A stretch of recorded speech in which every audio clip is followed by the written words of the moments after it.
कहानी की शुरुआत एक ऐसी दुनिया से होती है जो कभी इंसानों से भरी हुई थी, लेकिन अब उसके हर कोने पर तबाही के निशान दिखाई देते हैं। एक न्यूज रिपोर्ट के जरिए बताया जाता है कि करीब 10 साल पहले एक भयानक वायरस ने पूरी दुनिया को अपनी चपेट में ले लिया था। ये कोई आम बीमारी नहीं थी। जो भी इंसान मरता वह दोबारा एक खौफनाक जॉम्बी बनकर लौट आता। देखते ही देखते शहर, गांव और देश इस आफत के सामने झुकने लगे। हालात इतने खराब हो गए कि इंसानों और जॉम्बियों के बीच लगातार जंग छिड़ गई। लाखों लोग अपनी जान गंवा बैठे और हर नई मौत के साथ जॉम्बियों की संख्या और बढ़ती चली गई। जब सरकारों को लगा कि हालात अब काबू से बाहर हो चुके हैं, तब उन्होंने एक बेहद कठोर फैसला लिया। जिन इलाकों में संक्रमण सबसे ज्यादा था उन्हें बमबारी करके पूरी तरह मिटा दिया गया। इस कदम से बहुत से जॉम्बी खत्म हुए, लेकिन कई निर्दोष लोग भी इसकी भेंट चढ़ गए। समय बीतता है और 10 साल बाद दुनिया किसी तरह खुद को फिर से संभाल लेती है। नई इमारतें बन चुकी हैं, लोग सामान्य जिंदगी जीने की कोशिश कर रहे हैं, लेकिन पुराने जख्म अब भी बाकी हैं। इसी दौरान रिपोर्ट में एक मशहूर जगह का जिक्र किया जाता है जिसे द रिजॉर्ट कहा जाता है। ये एक ऐसे द्वीप पर बनाया गया था जहाँ अब भी जॉम्बियों को जिंदा रखा गया था। हैरानी की बात यह थी कि यहाँ लोग छुट्टियां मनाने नहीं बल्कि जॉम्बियों का शिकार करने आते थे। रिजॉर्ट चलाने वालों का दावा था कि जिन लोगों ने अपने परिवार या दोस्तों को इस महामारी में खोया है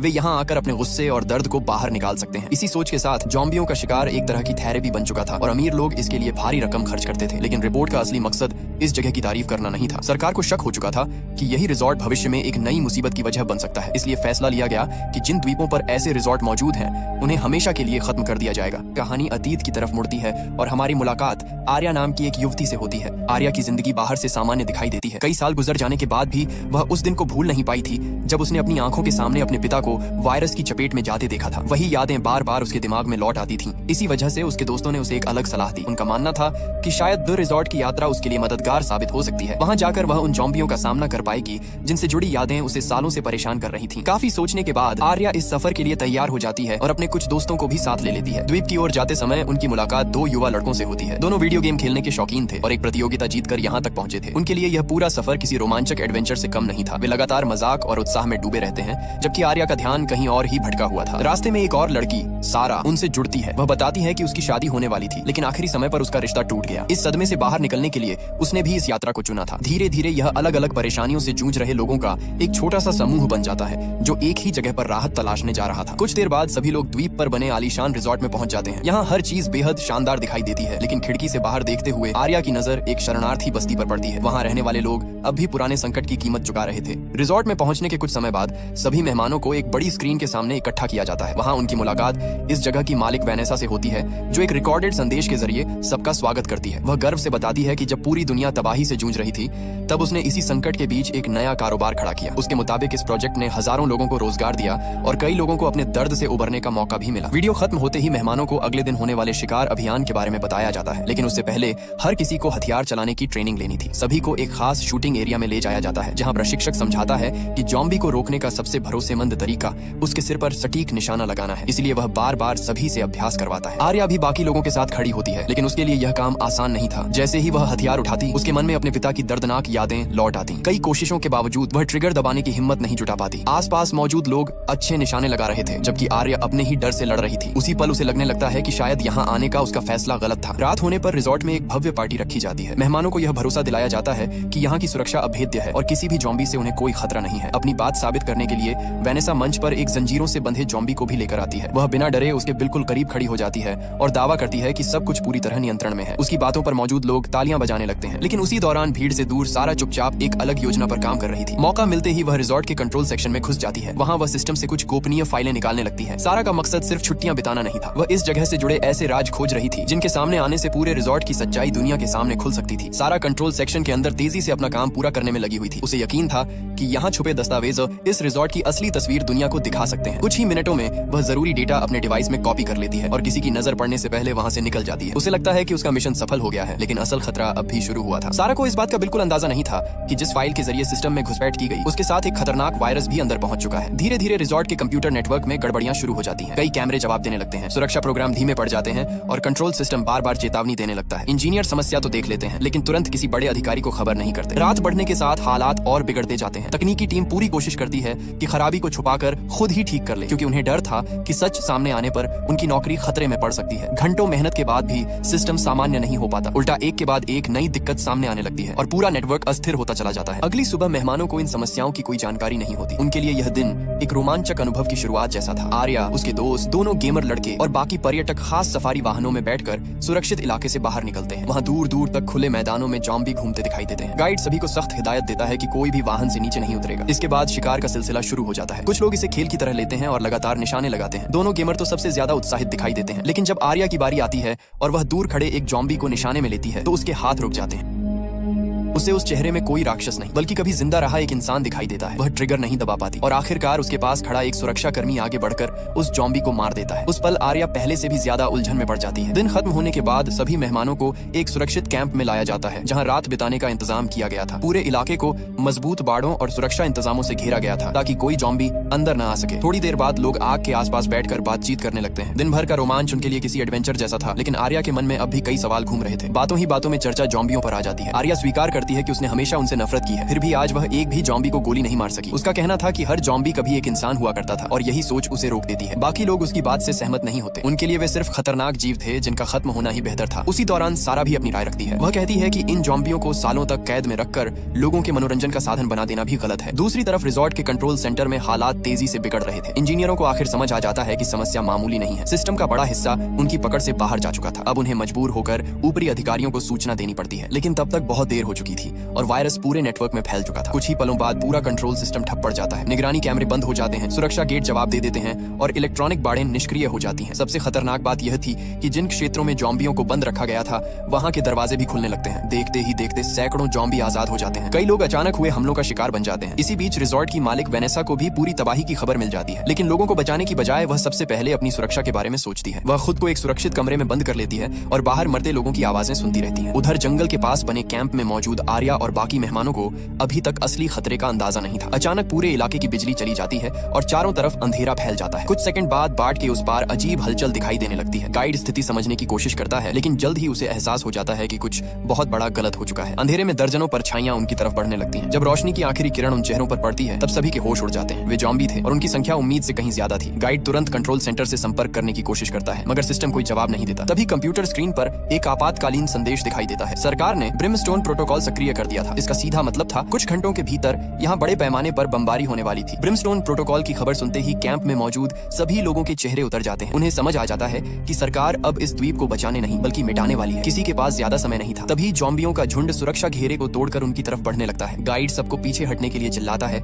लेकिन कुछ ही पलों में वह खुद हमले का शिकार हो जाता है। गाइड की मौत के बाद पूरा समूह बिखरने लगता है। आर्या, वीर, सारा, जैक और बाकी लोग किसी तरह सफारी ट्रक तक पहुंचते हैं, लेकिन जब इंजन चालू करने की कोशिश की जाती है तो पता चलता है कि ट्रक भी मुख्य सिस्टम से जुड़ा हुआ था। नेटवर्क फेल होने की वजह से वह पूरी तरह बेकार हो चुका था। अब उनके पास पैदल भागने के अलावा कोई रास्ता नहीं बचा। जंगल के बीच जान बचाने की यह दौड़ और भी खतरनाक हो जाती है। पीछे से लगातार ज़ॉम्बी उनका पीछा कर रहे थे। इसी अफरा तफरी में एक संक्रमित ज़ॉम्बी दोनों गेमर दोस्तों में से एक तक पहुंच जाता है। उसके कंधे पर गहरा काट लिया जाता है। सभी समझ जाते हैं कि अब उसे बचाना नामुमकिन है। उसका दोस्त यह सच स्वीकार नहीं कर पाता, लेकिन आखिरकार भारी दिल से उसे खुद ही गोली मारनी पड़ती है ताकि वह भी ज़ॉम्बी बनकर वापस न लौटे। काफी चर्चा के बाद फैसला लिया जाता है कि द्वीप के दूसरे किनारे तक पहुंचना होगा। वहां शायद कोई नाव मिल जाए जिससे बमबारी शुरू होने से पहले यहां से निकला जा सके। जंगल के रास्ते आगे बढ़ते हुए वीर के दिमाग में अचानक एक पुरानी बात घूमने लगती है। उसे याद आता है कि पिछली रात उसने सारा को उस जगह से निकलते देखा था जहां रिजॉर्ट का पूरा सिस्टम कंट्रोल किया जाता था। हालात को जोड़ते ही उसे शक हो जाता है कि इस तबाही के पीछे कहीं न कहीं उसका हाथ जरूर है। वह तुरंत सारा को रोकता है और उससे सच्चाई पूछने लगता है। शुरुआत में सारा घबरा जाती है, लेकिन अब सच छुपाना नामुमकिन था। वह सबके सामने कबूल करती है कि वह एक एक्टिविस्ट संगठन से जुड़ी हुई है। उसका मकसद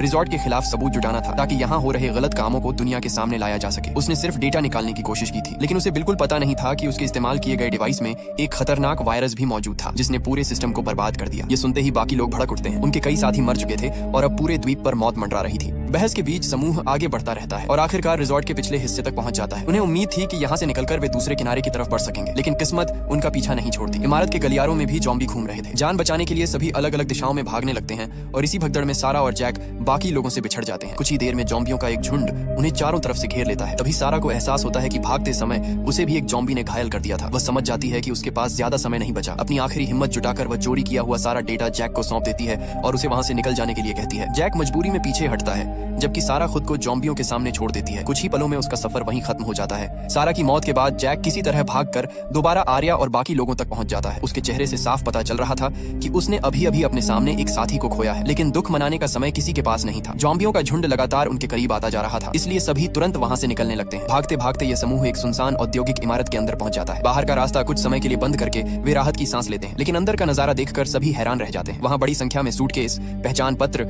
और पुराने रिकॉर्ड बिखरे पड़े थे। जैक और आर्या उन फाइलों को ध्यान से देखते हैं। धीरे धीरे एक ऐसा सच सामने आता है जिसे सुनकर सबके होश उड़ जाते हैं। उन्हें पता चलता है कि होप फॉर लाइफ नाम की संस्था, जिसे लोग गरीबों की मदद करने वाली चैरिटी समझते थे, असल में रिजॉर्ट के लिए लोगों की सप्लाई कर रही थी। बेघर और मजबूर लोगों को यहाँ लाया जाता था, फिर उन्हें वायरस से संक्रमित करके जॉम्बी बना दिया जाता था। इस खुलासे के बाद आर्या को समझ आता है कि द्वीप पर मौजूद ज्यादातर जॉम्बी पुराने युद्ध के बचे हुए लोग नहीं थे। उनमें से कई हाल ही में संक्रमित किए गए निर्दोष इंसान थे। सिर्फ अमीर मेहमानों के मनोरंजन और रिजॉर्ट के कारोबार को जिंदा रखने के लिए उनकी जिंदगी छीन ली गई थी। ये सच्चाई आर्या को अंदर तक झकझोर देती है। अब उसे महसूस होता है कि असली खतरा वायरस नहीं बल्कि इंसानों का लालच है। लेकिन सच जानने के साथ उनकी मुश्किलें भी बढ़ जाती हैं। तभी इमारत के बाहर से जोरदार आवाजें आने लगती हैं। जॉम्बियों का बड़ा झुंड उनकी मौजूदगी का पता लगा चुका था। कुछ ही पलों में दरवाजों और दीवारों पर टक्करें पड़ने लगती हैं। कुछ ही देर में दरवाजे टूटने लगते हैं और जॉम्बियों का झुंड अंदर घुसने की कोशिश करने लगता है। आर्या, जैक, वीर और बाकी लोग तुरंत वहां से निकलने का फैसला करते हैं। उन्हें पता था कि अगर 1 मिनट भी देर हुई तो बच निकलना नामुमकिन हो जाएगा। जान बचाने की कोशिश में सभी लोग इमारत के पीछे मौजूद एक बड़े सुरक्षा गेट की तरफ दौड़ते हैं। ये गेट उनके और जॉम्बियों के बीच आखिरी रुकावट था। समस्या यह थी कि गेट पूरी तरह बंद था और उसे खोलने का कोई आसान तरीका दिखाई नहीं दे रहा था। पीछे से जॉम्बी तेजी से करीब आ रहे थे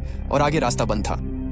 हर किसी के चेहरे पर डर साफ दिखाई देने लगा। इसी दौरान आर्या का मंगेतर रोहन, जो अब तक खुद को बहादुर दिखाने की कोशिश कर रहा था, अपना असली रंग दिखा देता है। जैसे ही उसे अपनी जान पर खतरा महसूस होता है, वह सिर्फ खुद को बचाने के बारे में सोचने लगता है। मौका मिलते ही वह ऊपर चढ़कर दूसरी तरफ निकल जाता है और आर्या को पीछे छोड़ देता है। जिस इंसान पर आर्या सबसे ज्यादा भरोसा करती थी, वही मुश्किल वक्त में उसे अकेला छोड़ चुका था। लेकिन उसी समय वीर आगे आता है। वह जानता था कि अगर कोई पीछे नहीं रुका तो बाकी लोग बच नहीं पाएंगे, इसलिए वह खुद जॉम्बियों का सामना करने का फैसला करता है। अपनी बंदूक से लगातार फायर करते हुए वह झुंड को रोकने की कोशिश करता है ताकि बाकी लोग सुरक्षित जगह तक पहुंच सके। वीर काफी देर तक लड़ता रहता है, लेकिन आखिरकार उसकी गोलियां खत्म होने लगती हैं। कुछ ही पलों बाद हथियार पूरी तरह खाली हो जाता है। फिर भी वह पीछे नहीं हटता। देखते ही देखते दर्जनों जॉम्बी उस पर टूट पड़ते हैं। वीर की बहादुरी बाकी लोगों को बचा लेती है, लेकिन उसकी अपनी कहानी वहीं खत्म हो जाती है। आर्या उसकी कुर्बानी अपनी आंखों से देखती है और भारी दिल के साथ आगे बढ़ने पर मजबूर हो जाती है। कुछ दूर जाने के बाद आर्या की नजर रोहन पर पड़ती है, लेकिन इस बार हालात बदल चुके थे। कई जॉम्बी उस पर हमला कर चुके थे और वह बुरी तरह घायल हो चुका था। अब वही अपनी आखिरी सांसों के करीब खड़ा था। आर्या उसके पास पहुंचती है और रोहन को उसके अंजाम पर छोड़ देती है। उधर पूरे द्वीप पर तबाही और भी बढ़ चुकी थी। जॉम्बी हर तरफ फैल चुके थे और सुरक्षित इलाके लगभग खत्म हो चुके थे। आर्या अब अकेली आगे बढ़ रही थी। भागते भागते आर्या आखिरकार कंट्रोल सेक्शन तक पहुंच जाती है। यहाँ उसकी मुलाकात रिजॉर्ट की मालिक वेनेसा से होती है। वेनेसा अब घबराई हुई थी और खुद को बचाने के रास्ते खोज रही थी। उसने जो कुछ सालों तक छुपाया था अब सब सामने आने वाला था, लेकिन उसे अब भी अपनी जान की ज्यादा चिंता थी, उन लोगों की नहीं जो उसकी वजह से मारे गए थे। आर्या का गुस्सा फूट पड़ता है। वह वेनेसा को उन मासूम लोगों के बारे में याद दिलाती है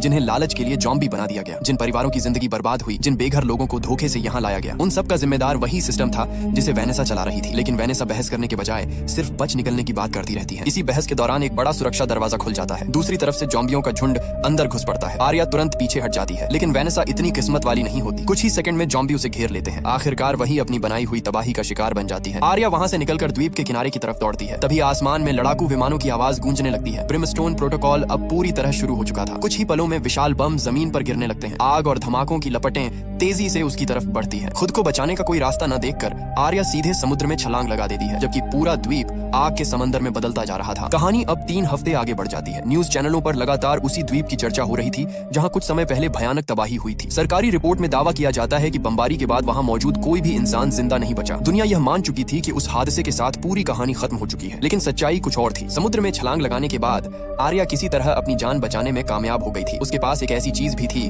जो हजारों लोगों की सोच बदल सकती थी। यह वही डेटा था जिसे सारा अपनी जान की कीमत पर बचाकर रखना चाहती थी। अब यह सबूत आर्या के हाथ में था और वह इसे छुपाने वाली नहीं थी। कुछ ही दिनों बाद आर्या उस डेटा को सार्वजनिक कर देती है। फाइलों के सामने आते ही पूरे देश में हड़कंप मच जाता है। लोगों को पता चलता है कि रिजॉर्ट सिर्फ एक पर्यटन स्थल नहीं था, बल्कि उसके पीछे इंसानों का शोषण करने वाला एक खतरनाक नेटवर्क काम कर रहा था। आर्या रातों रात सुर्खियों में आ जाती है। पत्रकार उससे बात करना चाहते हैं, चैनल उसका इंटरव्यू लेने के लिए लाइन लगाते हैं, लेकिन वह किसी के सामने अपनी कहानी बताने नहीं चाहती। कहानी का अंत यहीं होता हुआ दिखाई देता है, लेकिन फिल्म अभी अपना आखिरी राज दिखाना बाकी रखती है। दुनिया ये मान चुकी थी कि द्वीप पर मौजूद हर जॉम्बी बमबारी में खत्म हो चुका होगा। सरकार भी अपनी कार्रवाई को सफल घोषित कर चुकी थी। लोगों को लग रहा था कि अब यह खतरा हमेशा के लिए मिट चुका है। लेकिन पोस्ट क्रेडिट सीन में एक बिल्कुल अलग तस्वीर सामने आती है। समुद्र के बीच मलबे और जली हुई जमीन के टुकड़ों के बीच कुछ हलचल दिखाई देती है। धीरे धीरे पता चलता है कि कई जॉम्बी उस भयानक हमले से बच निकले थे। वे घायल जरूर थे, लेकिन अब भी जिंदा थे और लगातार आगे बढ़ रहे थे। कुछ समय बाद यही संक्रमित जीव समुद्र के रास्ते दूसरे इलाकों तक पहुंचने लगते हैं। तट के करीब मौजूद कुछ लोग पहले तो उन्हें सामान्य बचे हुए लोगों की तरह समझते हैं, लेकिन अगले ही पल हालात बदल जाते हैं। अचानक हमले शुरू हो जाते हैं और नए शिकार बनने लगते हैं। जिस खतरे को खत्म समझा जा रहा था वह एक बार फिर इंसानों के बीच लौट लौट आया था। यह दृश्य साफ इशारा देता है कि सरकार का सबसे बड़ा फैसला ही